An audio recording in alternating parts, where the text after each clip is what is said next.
La route en lacet qui monte. Belle image du progrès qui est de renom, et que Romain Rolland a recueilli.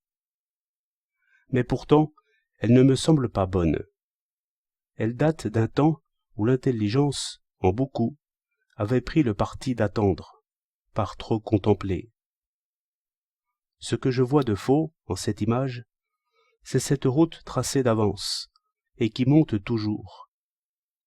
Cela veut dire que l'empire des sots et des violents nous pousse encore vers une plus grande perfection, quelles que soient les apparences, et qu'en bref, l'humanité marche à son destin par tout moyen, et souvent fouettée et humiliée, mais avançant toujours. Le bon et le méchant, le sage et le fou, poussent dans le même sens, qu'ils le veuillent ou non, qu'ils le sachent ou non. Je reconnais ici le grand jeu des dieux supérieurs, qui font que tout serve leur dessein. Mais grand merci. Je n'aimerais point cette mécanique, si j'y croyais. Tolstoï aime aussi à se connaître lui-même comme un faible atome en de grands tourbillons. Et Pangloss, avant cela, louait la providence, de ce qu'elle fait sortir un petit bien de tant de maux. Pour moi, je ne puis croire à un progrès fatal. Je ne m'y fierai point. Je vois l'homme nu et seul sur sa planète voyageuse, et faisant son destin à chaque moment. Mauvais destin s'il s'abandonne.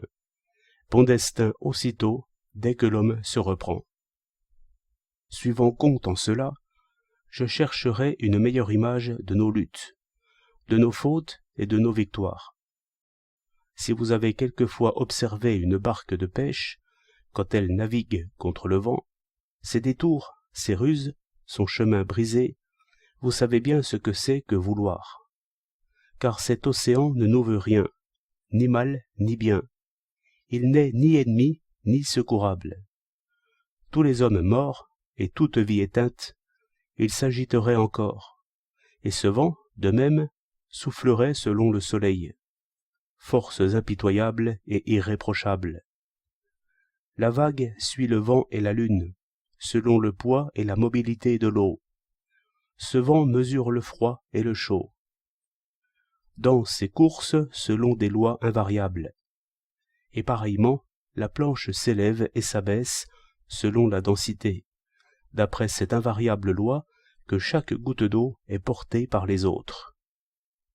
Et si je tends une voile au vent, le vent la repousse selon l'angle. Et si je tiens une planche en travers du flot, le flot la pousse aussi, comme le flot s'ouvre au tranchant de la quille et résiste sur son travers.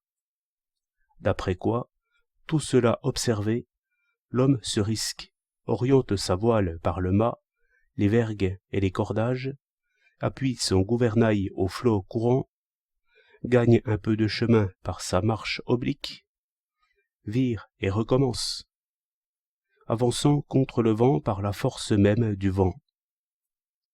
Quand j'étais petit, et avant que j'eusse vu la mer, je croyais que les barques allaient toujours où le vent les poussait. Aussi, lorsque je vis comment l'homme de barre en usait avec les lois invariables et bridait le vent, je ne pris point coutume pour raison. Il fallut comprendre. Le vrai Dieu m'apparut, et je le nommai volonté. En même temps, se montra la puissance et le véritable usage de l'intelligence subordonnée. La rame, le moulin, la pioche, le levier, l'arc, la fronde, tous les outils et toutes les machines me ramenaient là. Je voyais les idées à l'œuvre, et la nature aveugle gouvernée par le dompteur de chevaux. C'est pourquoi je n'attends rien de ces grandes forces, aussi bien humaines, sur lesquelles danse notre barque. Il s'agit premièrement de vouloir contre les forces, et deuxièmement, il faut observer comment elles poussent, et selon quelles invariables lois. Plus je les sens aveugles et sans dessein aucun, mieux je m'y appuie. Fortes, infatigables, bien plus puissantes que moi, elles ne me porteront que mieux là où je veux aller. Si je vire mal, c'est ma faute. La moindre erreur se paye, et par oubli seulement de vouloir, me voilà épave pour un moment. Mais le moindre savoir, joint à l'invincible obstination, me donne aussitôt puissance.